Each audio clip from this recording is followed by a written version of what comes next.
Hello viewers, இது உங்கள் அறுசுவை அப்டேட். இன்னைக்கு நம்ம பார்க்க போகிறது ஒரு சூப்பரான ஈவினிங் ஸ்நாக். அரிசி மாவு வச்சு நல்லா மொறுமொறுன்னு ரொம்ப டேஸ்ட்டாக பண்ணி முடிச்சிடலாம். இது ஸ்கூலை விட்டு வர குழந்தைங்களுக்கு இது போல் செய்து கொடுத்தா ரொம்ப விரும்பி சாப்பிடுவாங்க. வீட்டில் இருக்கிற ஒரு சில பொருட்கள் இருந்தால் போதும், ரொம்ப ஈஸியாக செய்து கொடுத்துடலாம். வீடியோக்கு போகிறதுக்கு முன்னாடி சப்ஸ்கிரைப் பண்ணாதவங்க கொஞ்சம் சப்ஸ்கிரைப் பண்ணுங்கள், லைக் பண்ணுங்கள், நம்ம சேனலுக்கு சப்போர்ட் பண்ணுங்கள். வாங்க இது எப்படி பண்ணுறதுன்னு பார்க்கலாம். இது பண்ணுறதுக்கு ஒரு பேனில் நான் 1 கப்பு அரிசி மாவுக்கு 1.5 கப்பு தண்ணி சேர்த்துருக்கேன். தண்ணி சேர்த்துட்டு இது கூட கொஞ்சமாக சீரகம் சேர்த்துக்கோங்க. இதுக்கு தேவையான அளவு உப்பு போட்டுக்கலாம். 2 சிட்டிகை அளவு பெருங்காயத்தூள் சேர்க்குறேன். இது கூட 1 டீஸ்பூன் அளவு தனி மிளகாய்த்தூள் சேர்த்துக்கிறேன். சேர்த்துட்டு கொஞ்சமாக மஞ்சத்தூள் சேர்த்துக்கோங்க.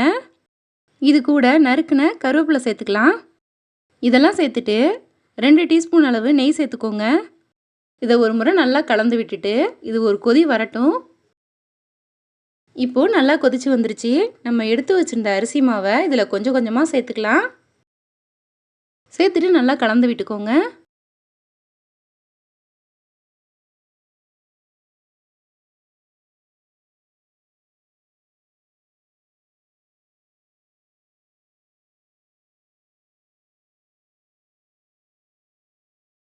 இதெல்லாம் சேர்த்து நல்லா கலந்து விட்டுட்டு ஸ்டவ் ஆஃப் பண்ணிக்கலாம்.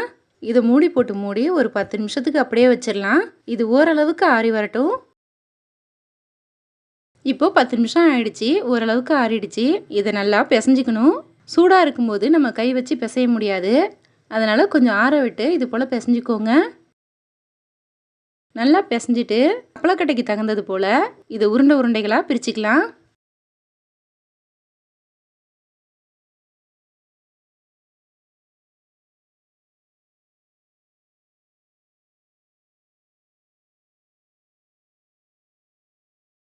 எல்லா மாவுலேயும் உருண்டைகளை பிரித்து எடுத்துட்டேன்.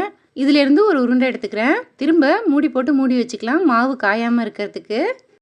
அப்பளக்கட்டையில் வச்சு நல்லா இது போல் திரும்பவும் ஒரு முறை பிசைஞ்சிக்கோங்க. கொஞ்சம் விரிசல் விடாமல் இருக்கும்.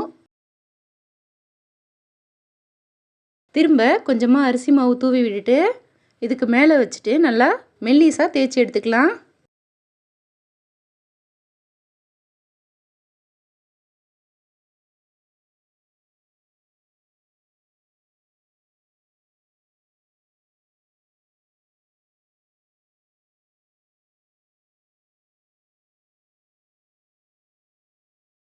இது போல் தேய்ச்சி எடுத்துட்டு ஓரங்களில் வெடிப்பு இருந்தால் அதெல்லாம் திரும்பவும் கடைசியாக நம்ம பிசைஞ்சிட்டு செஞ்சுக்கலாம். ஒரு கட்டரோ இல்லை கத்தியோ வச்சுட்டு உங்களுக்கு பிடிச்ச ஷேப்பில் கட் பண்ணிக்கோங்க.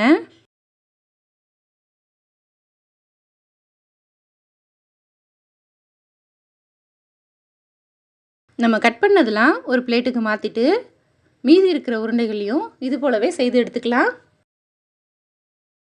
இது ஓரங்களில் இது போல் இருக்கிறதெல்லாம் கடைசியாக நம்ம திரும்பவும் பிசைஞ்சிட்டு இது போல் செய்துக்கலாம்.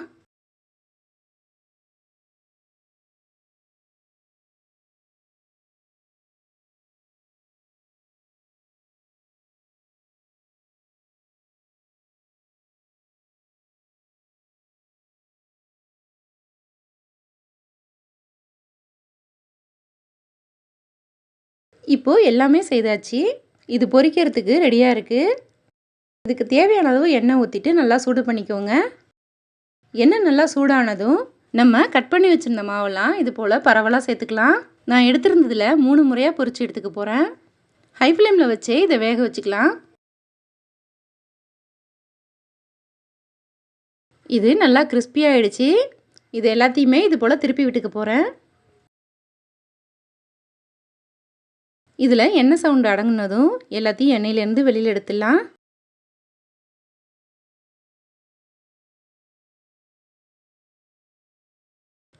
இது 2 பக்கமும் நல்லா பொரிஞ்சு வந்துருச்சு.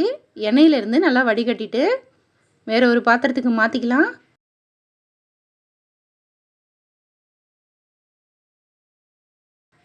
மீதி இருக்கிறதையும் இது போலவே பொரித்து எடுத்துக்க போகிறேன்.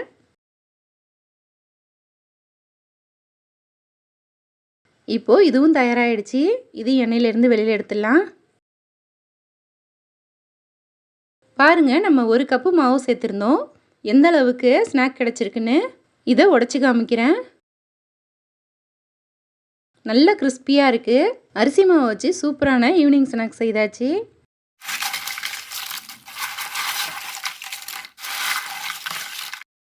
இது போல் செய்தீங்கன்னா உடனே தட்டு காலியாயிடும். இது அந்தளவுக்கு நல்ல டேஸ்ட்டாக இருக்கும். நீங்களும் இது போல் ஒரு முறை ட்ரை பண்ணி பாருங்கள். இந்த வீடியோ பிடிச்சிருந்தா லைக் பண்ணுங்கள், ஷேர் பண்ணுங்கள். நம்ம சேனலுக்கு புதுசாக இருந்தால் சப்ஸ்கிரைப் பண்ணுங்கள். தேங்க்யூ.